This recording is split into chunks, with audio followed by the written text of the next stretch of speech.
Are you a real estate investor that's looking at options for midterm rentals and all you see is traveling nurses out there and you're looking to see what else there could possibly be? Well, stick around. I'm going to go through 3 options for you in your midterm rental journey and discuss the pros and cons.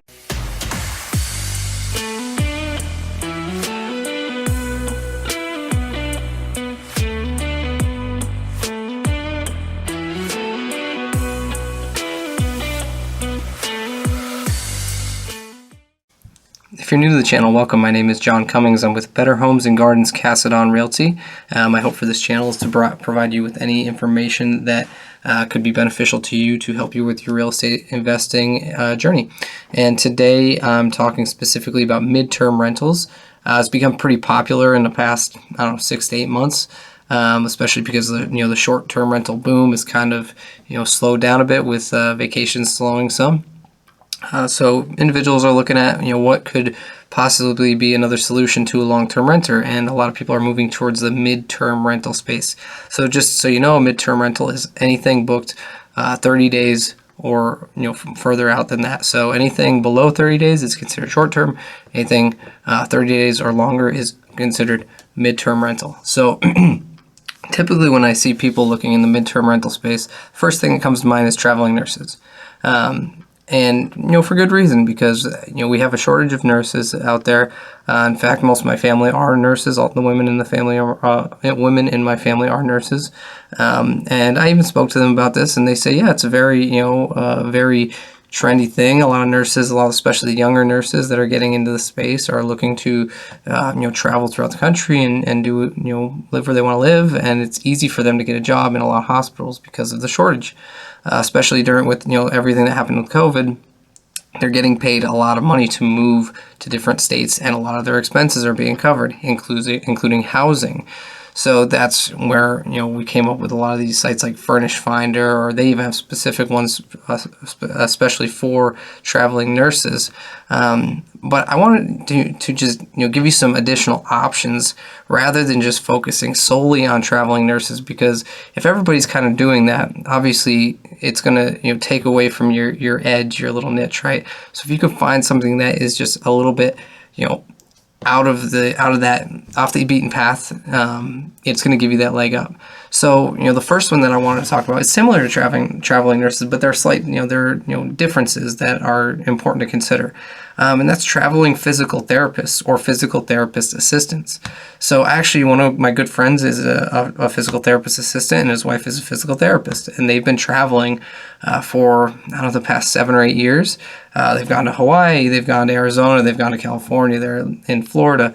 So they've been all over the place. And each time, all their expenses for their housing are paid for by their traveling job, and they're staying at these midterm stays. Sometimes they stay at a long-term one, depending on how long their contract is. But a lot of times they're staying at these midterm rental stays, and this is pretty much the standard with traveling nurses.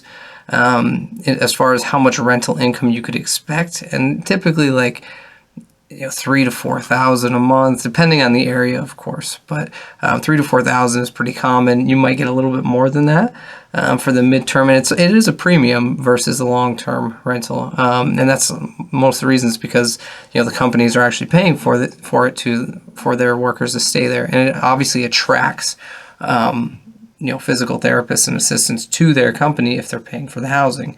So that's one option that you could think of that is just a little bit different than a traveling nurse, but it might give you that edge to get more more of a renter pool and charge maybe a slightly higher premium.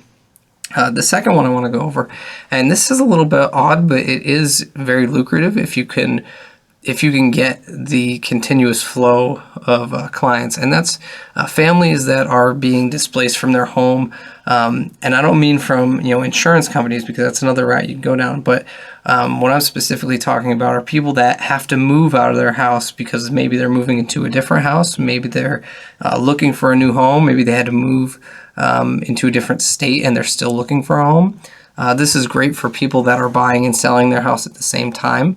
There's a whole slew of individuals that you could really market to here. Now it's a little bit harder to find. I will say that it's definitely going to be harder for you to get, consistent flow of these people. But if you do, and you get this niche down right, this could be a very lucrative niche. I've personally had experiences where people were looking out to rent out one of my properties for, I believe it was $30,000 for 4 months. So, I mean, it's a pretty significant, premium that you're going to be paying, that family's going to be paying. It's typically families that you're going to be looking for when you need to have a single family home, with the amenities to, have that family stay there. Obviously, they're typically looking for, an area to move all their stuff while they're waiting. They probably need a garage. They probably would like a yard, and it's probably multiple bedrooms, multiple bathrooms. Might be a 3-4 bedroom and probably a 2-bathroom minimum. But again, this is a little niche that not a lot of people are going after, but it is a lot more work to get those leads. But if you can, it could definitely be very lucrative. The third one that I want to talk about, and this is one that I don't think anyone is really pursuing all that much. And again, it's very difficult to get into, but it could be very profitable as well. And that is manufacturers. So in my area, in the Lehigh Valley area, we have a lot of manufacturing right now. Actually, the Lehigh Valley is really pushing this manufacturing, trying to bring all the manufacturing back to Lehigh Valley. I believe their GDP it's been mainly warehousing and things of that nature, but we just finally cracked our GDP. Getting the manufacturing was the top tier GDP driver in the Lehigh Valley. So if you're in an area where there's a lot of manufacturing, you can also attract a lot of renters, midterm renters, through those manufacturing companies. And you might ask yourself, well, how? And there's a lot of ways to do this. And the first thing I would think of when I was thinking about manufacturing is, the salespeople, right? So obviously there's salespeople going around the country, and if you get involved with a global manufacturer, like a Coca-Cola or an Air Products or Amazon or any of those big players, you're going to have sites all over the U.S. and all over the globe, right? And even a lot of the mid-level or smaller manufacturers have a lot of sites. They might have 2 or 3 or 4 or 5 different sites scattered throughout the country, but they also have these needs for, 1, their salespeople, 2, their mechanics that they may send to different locations to help solve with varying degrees of issues that they do. A lot of times, these manufacturers are going to send one of their specialty mechanics who might want to take his family. They might send 2 or 3 mechanics to go out to a specific location to help them with a problem, or to help them adding more capacity to their plant, or trying to resolve an issue that may have come up last minute. And they need somewhere to stay. And if you're trying to, keep someone in a hotel, maybe 4 or 5 people, 4 or 5 mechanics, or someone, maybe a salesman or hire up VPs bringing his family or whatever it may be, it's going to be a lot cheaper for them to just, book a midterm rental through Airbnb or through a separate platform, rather than buying 5-6 hotel rooms. And they also provide a lot of amenities. Then there's a lot more space for them to do things. They could also cook their own meals if they like to. A lot of times the manufacturing facilities are paying for their meals anyway, so it's a very lucrative space here. It's just very difficult to get into because you need to know the people in the manufacturing area. What's interesting about this is I personally have experience in the manufacturing field, so I know a lot of manufacturers in my area, and that's one of the things that I've been working on, is building those connections with the plant managers, or the operations VPs, or the production managers, or the maintenance supervisors. There's a lot of people you could contact to just get some inside information about what the needs are for these specific facilities and where their locations are, and just kind of get an idea of what they might need in the future, and just say, hey, you just throw the idea out there as, I have midterm rentals that you could occupy. And there's a lot of different ways that you could structure this, which could be very beneficial. One of the ways, which obviously is to get a premium, is if you have the company sign on a an agreement, midterm rental agreement when they need it at the time that they need it. So if they call you up and say, hey, I need a 4-bedroom, 2-bath to house my mechanics for 4 weeks. And then you charge them a rental premium, obviously, and that could be anywhere between $5,000, $6,000, $7,000 a month, or just for that 4 weeks. I mean, it's a really good premium that you can be getting. A lot of times, it's a lot cheaper for these manufacturers than just getting hotels for that long of a stay. But another interesting way to do this, which I've been exploring, is to go to these manufacturers and say, hey, you know what? I know that you have people traveling to your different facilities all throughout the year, and the key thing with these manufacturers is they always need them last minute. It's always a last minute thing. If you know anything about manufacturing, it's just there's always an emergency and people just need to go at a moment's notice. So you really need to be on your toes with these individuals. So it's like a 24-hour notice type of situation.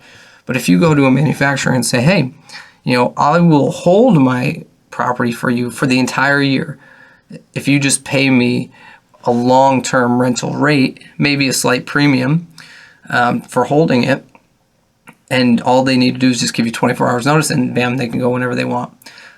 What's nice about this model is most manufacturers are only sending, those individuals, those mechanics, those salespeople, the VPs, they're only sending them out there for maybe a few weeks at a time, and totaling maybe 4 or 5 months out of the year. I mean, in extreme cases, it could be 7, 8 months out of the year.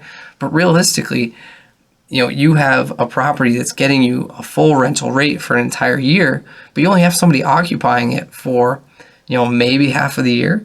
So that's a lot less wear and tear on your specific rental unit, being able to do this. So you can preserve your property. You're going to spend a lot less in maintenance. You're going to spend a lot less in turnaround, and you're guaranteeing that this rental is going to be full throughout the entire year. So it's a very interesting way to go about midterm rentals or even long-term rentals, is by going after these manufacturers. If you want to know more about, connecting with manufacturers, or if you want to join me in my venture, like I said, I'm connecting with manufacturers throughout the area, and it's definitely been an interesting ride so far, and I'd love to be able to help you out, and I'd love to be able to help the manufacturers out in this area and throughout the country. But guys, if you thought this information was valuable, if you like the channel, please subscribe, hit the notification button for the notifications to get notice or anything that I come out with. And as always, I hope to see you guys around the neighborhood.